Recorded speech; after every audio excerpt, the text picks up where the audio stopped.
অনেকক্ষণ থেকে আমি না বাবাইকে ডাকছি, বাবাই আসছে না। আমি একটু দেখে আসি বাবাই লুকিয়ে লুকিয়ে কী খাচ্ছে। কখন থেকে ডাকছি, বাবাই তুই লুকিয়ে লুকিয়ে বিস্কুট খাচ্ছি। ধরে ফেলেছি। এই দেখো লুকিয়ে লুকিয়ে বিস্কুট খাচ্ছে।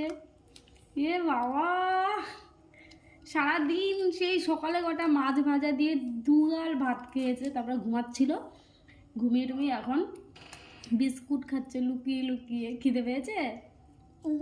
তাহলে বিস্কুট খাচ্ছিস কেন? বিস্কুট খাবো। বিস্কুট খাবো। আসো, চলে আসো, চলে আসো, চলে আসো। আমাকেও বলেনি, বিস্কুট নিয়ে খাওয়া শুরু করে দিয়েছে। আর হচ্ছে স্নান করার পর, মানে ও একটু বিস্কুটটা খেতে ভালোবাসে। ভাত টাত না দাও তুমি সারাদিন, কিন্তু বিস্কুটটাও খেতে থাকে। আর দুপুরবেলা কী করেছে,